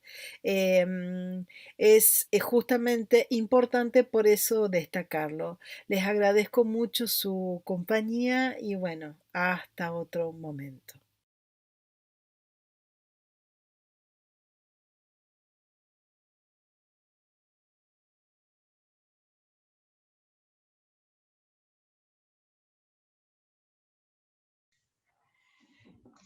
Bueno, muchas gracias a los tres expositores realmente de excelencia, que nos ha permitido encontrarnos con este nuevo instrumento, este legado tamisqueño que es la sacha guitarra,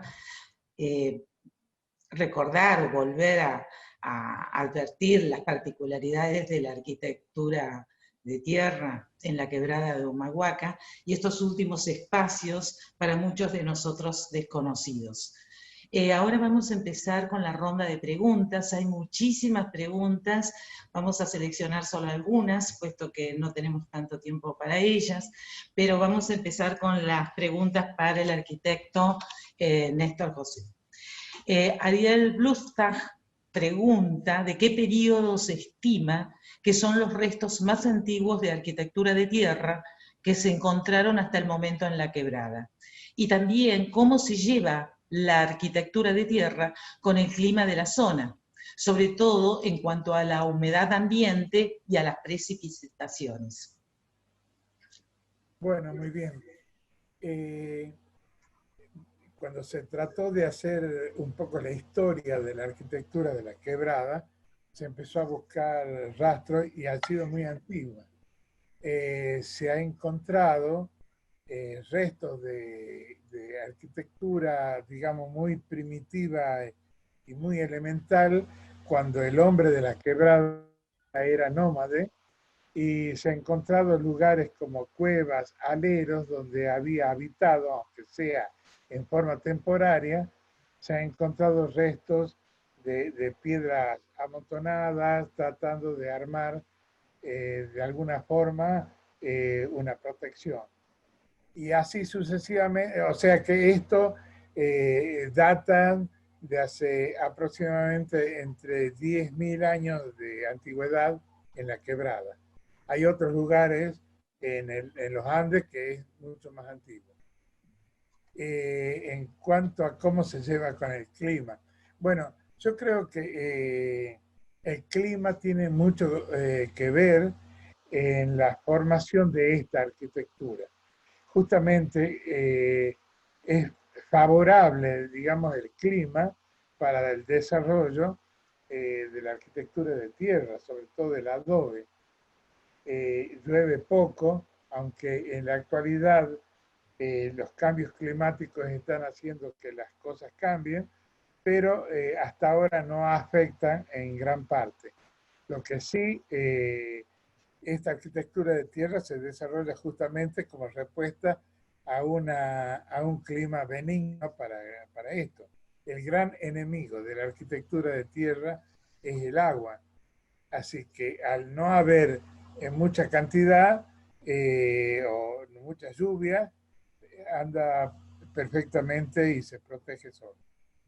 Lo que sí a lo mejor se deteriora son las cubiertas, que eso requiere un mantenimiento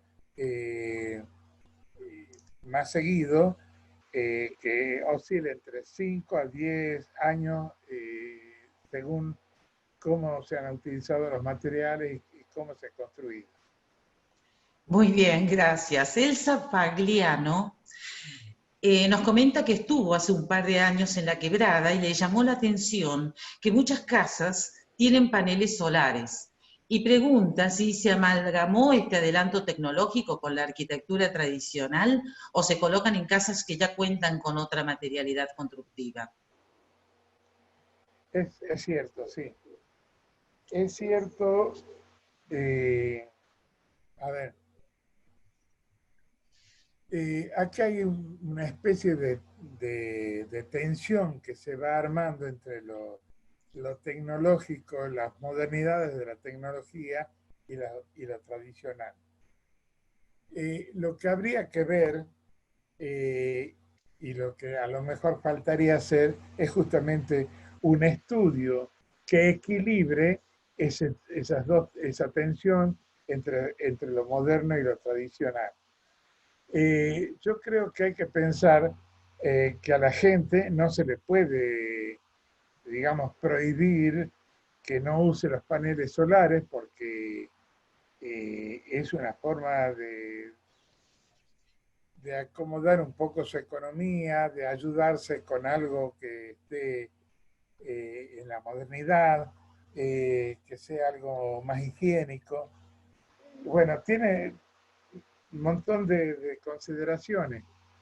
Sí, a lo mejor es posible, y creo que en ese sentido hay una falencia en la administración, de que no se ha hecho los estudios suficientes como para que se usen los paneles solares, pero ver cómo se los pone que no sea un deterioro para la percepción de ese patrimonio. Muy bien. Acá Etil Pestana pregunta cómo es la gestión participativa en la quebrada de Humahuaca, y Graciela María Baroldi consulta si existe una ruta turística armada para conocer la arquitectura regional por la quebrada. Bueno, ¿cómo es en un principio, y como respuesta inmediata, cuando se declaró la quebrada de Humahuaca como patrimonio mundial, se hizo una participación comunitaria, se organizaron.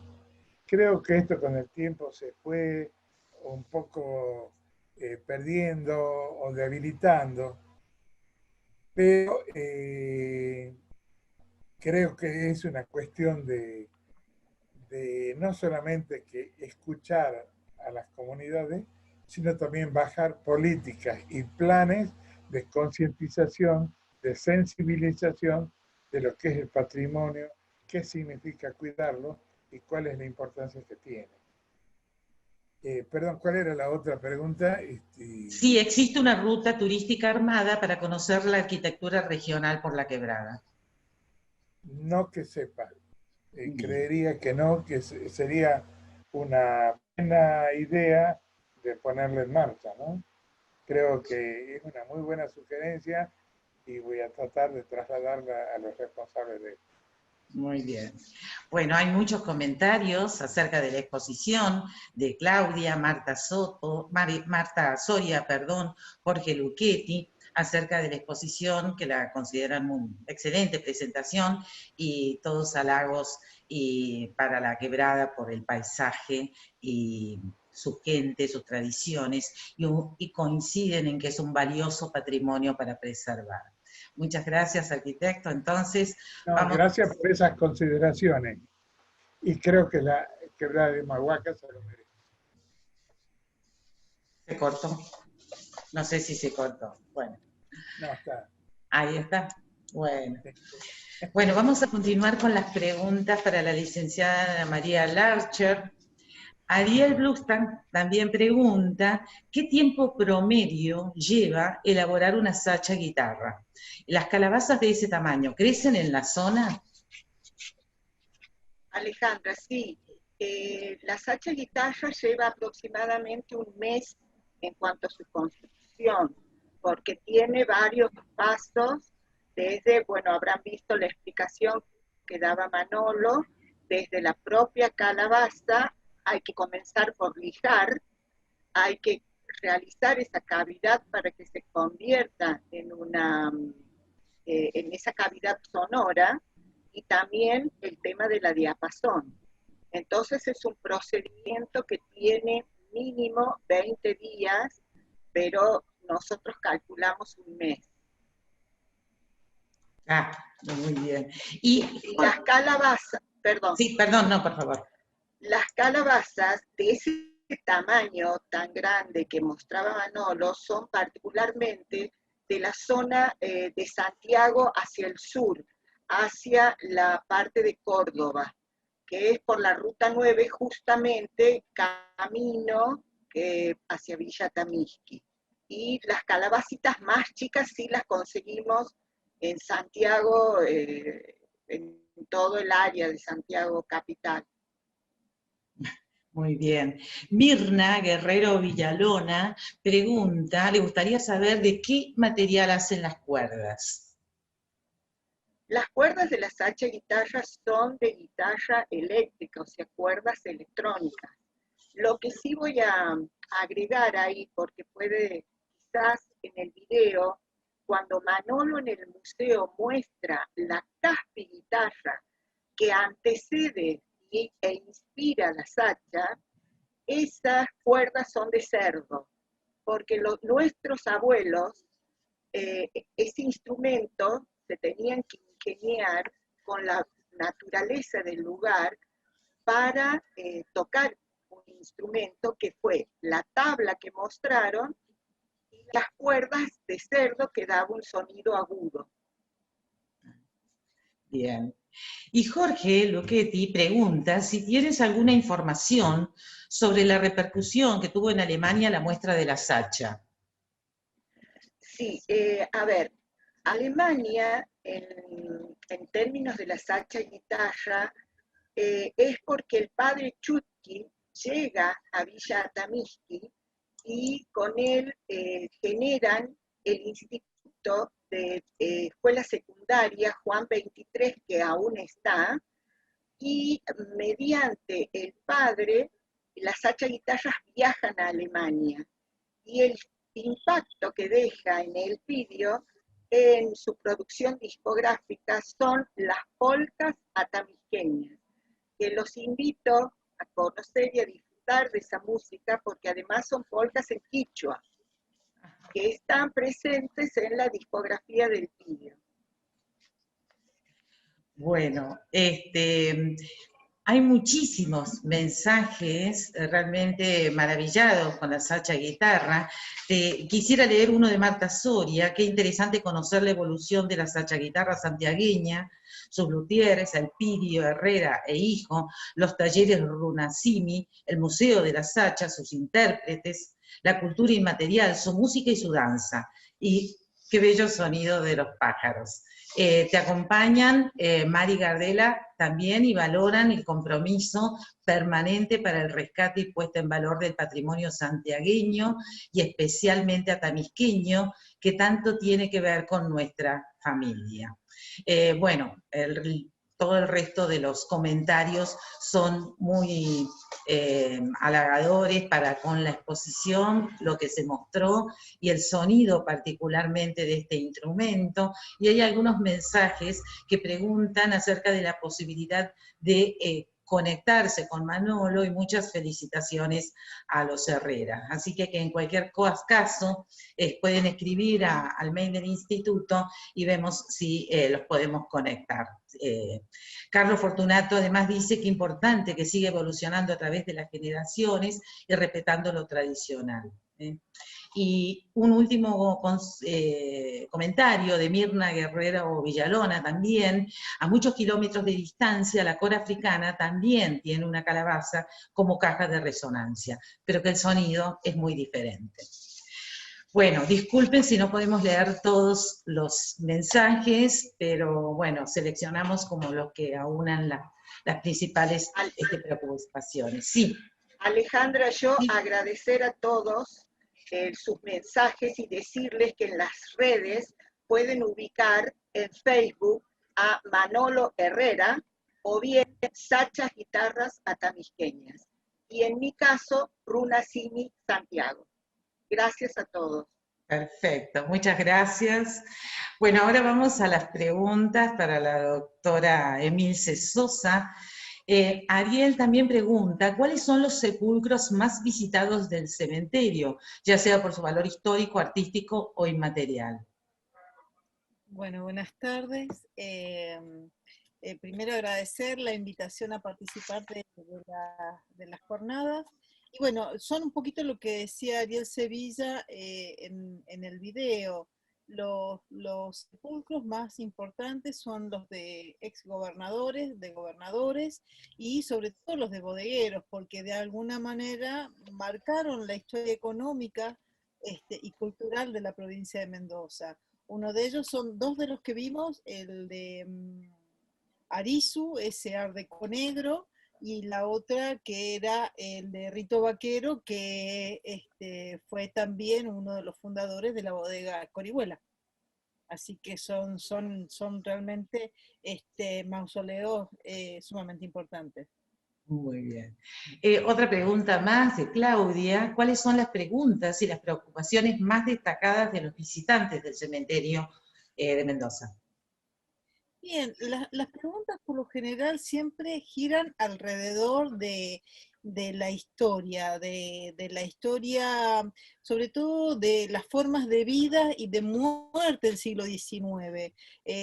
Creo que tiene que ver con esta separación temporal de dos sociedades, entonces, bueno, se generan muchas interrogantes en cuanto a sepulcros que llevan más de un siglo, y entonces, bueno, vienen cómo vivían. Por ejemplo, hay uno de los mausoleos más antiguos, el de la familia Palma, donde su propietario manda construir porque su familia murió toda en el terremoto de 1861, murió la esposa, murió su hijo, murió su hermana, y es uno de los mausoleos más antiguos que se encuentran en el cementerio.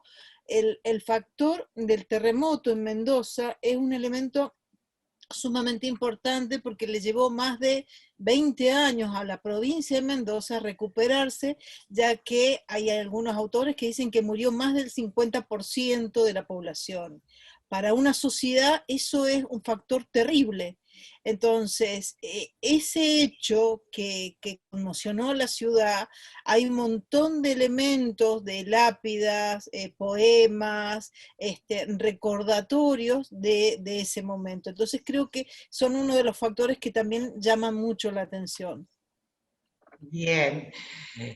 Otra pregunta de Cristina Beatriz Malfa, si se pudo saber los nombres de los escultores que intervinieron. La escultura que tiene, o sea, hay que entender que por lo general el arte funerario, si bien acompañaba un proceso de la construcción de un conjunto, como nosotros lo denominamos, un conjunto escultórico, que es arquitectura, que es un conjunto conceptual, era un arte considerado menor para la época porque cumplía una función que era ir al cementerio, ¿sí? De hecho, ustedes poseen en su cementerio La Recoleta, hay creo que 1 o 2 obras de Rodin en el cementerio. O sea, aquel que es escultor que hacía una obra, la hacía por encargo. Si bien hay algunos datos, no hay muchas que son anónimas porque por lo general la escultura la contrataba la empresa constructora. Y, muchos se hacían por catálogo, sobre todo los del siglo XIX. Claro, muy bien. Bueno, hay también muchas felicitaciones y agradecimientos por la exposición. Adriana Di Bernardi dice, qué bueno revalorizar el patrimonio funerario con las visitas, y le parece genial hacerlo recargar la noche. Sin dudas atrae a más gente y a la vez desmitifica el espacio. Carlos Fortunato dice que con la revalorización del cementerio se revela el paso de la historia y las huellas arquitectónicas, simbólicas, culturales e históricas de la humanidad. Allí a la arquitecta Eleonora Luque nos comenta que en Corrientes también tienen tanatoturismo, circuitos turísticos en el cementerio San Juan Bautista, diurnos y nocturnos. Bueno, gracias. Sí, no sé si... Hay una red de cementerios patrimoniales en la Argentina, que se origina allá por el 2004. Las 2 hermanas Falcón fueron las pioneras de este movimiento de recuperación de los espacios de la muerte como elementos patrimoniales, y hay 2 redes internacionales que están avaladas por la UNESCO. No, simplemente era comentar esto porque creo que también a nivel nacional hay movimientos de recuperar estos espacios. Bueno, muchas gracias, y bueno, hemos hecho una selección de los mensajes, disculpen si no podemos leer a todos. Queremos agradecer por la gestión de la plataforma Zoom y el apoyo para la transmisión por el canal que hace Javier Moscoso de la Facultad de Filosofía y Letra, y nuestra próxima sesión, que será el jueves 19 en el mismo horario, estará dedicada a la educación y concientización. Se presentará el proyecto Huellas de Benito Juárez, provincia de Buenos Aires, que la presentará la técnica en gestión cultural Silvina Iroulegui. Mar del Plata Patrimonial será la segunda presentación, que estará a cargo de Miguel Ángel Bartolucci, y las guías de turismo Victoria Gazanego y la licenciada Andrea Ángela García. Y la tercera exposición será Safaris Urbanos, una manera de activar la memoria comunitaria en Benito Juárez, provincia de Buenos Aires, también a cargo de la técnica en gestión cultural Silvina Iroblegui. Bueno, en nombre del director del instituto, el equipo organizador y los expositores, agradecemos la presencia de todos ustedes en la plataforma y en el canal de YouTube, y los esperamos el próximo jueves para la sexta sesión de esta edición de las jornadas. Muchas gracias a todos.